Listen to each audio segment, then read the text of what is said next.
உலக தமிழ் மக்கள் அனைவருக்கும் எனது அன்பான வணக்கம். நம்ம வயலில் இப்போ தோட்டத்தில் இருக்கிறோம். செடிகள்லாம் பார்த்திங்கன்னா ஃபுல்லாக காஞ்சி போய் கிடக்கு பாருங்க. ஃபுல்லாக காஞ்சி வறண்டு போச்சு எல்லாம் பாருங்க. இப்படி பச்சை பசேன்னு இருந்த செடிகள் அப்படியே காஞ்சி பாருங்க, அப்படியே காஞ்சி போச்சு. அப்படியே கொத்து கொத்தாக காய்ச்சது காஞ்சி போச்சு.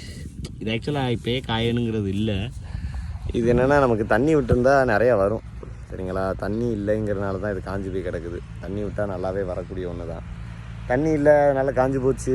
வாய்க்கால் வேறு அடைச்சி வச்சுட்டாங்க. இல்லைன்னா வாய்க்கால் இருந்தால் அங்கே வந்து தண்ணி கிடக்கும். அந்த இடத்துல வாய்க்காலில் அங்கே தண்ணி வந்து கிடக்கும். அதுலேருந்து நம்ம மோட்டர் போட்டு அடிச்சுக்கிட்டு இருந்தோம். கிணறு இல்லை, அதனால் இது மேடுங்கிறனால தண்ணி பாய்ச்சவும் முடியாது. மோட்டர் போட்டு தான் அடிக்கணும். கரண்ட் இல்லாமல் கிணறு இல்லை, கிணறு இல்லாமல் கரண்ட் இல்லைங்கிற கதையாக இருக்குது. சரி, இப்போ என்னென்னா தண்ணி இல்லை,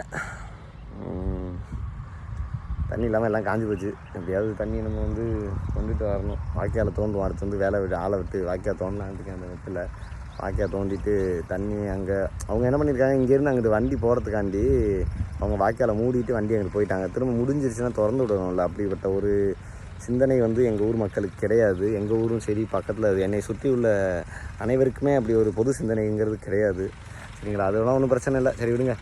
நம்ம வந்து வாய்க்காலை தோண்டிட்டு நம்ம வச்சுப்போம். தண்ணி வரும்போது நம்ம அடிப்போம். அது வரைக்கும் அவ்வளோ காஞ்சிச்சு. மறுபடியும் எனக்கு கொஞ்சம் பிச்சு வீசிட்டு திரும்பவும் நம்ம அடுத்து தண்ணி வரும்போது தான் போடணும்னு நினைக்கிறேன். சரி, ஓகே. மேலும் ஒரு நல்ல ஒரு காணொலியில் உங்களை சந்திக்கிறேன்.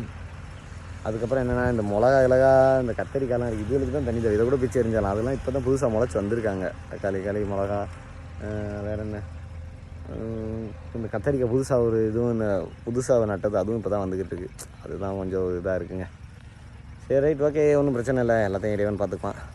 மேலும் ஒரு நல்ல ஒரு காணொலியில் சந்திக்கிறேன். அதுவரை உங்களிடம் விடைபெறுவது உங்கள் GM அலெக்சாண்டர். நன்றி, வணக்கம்.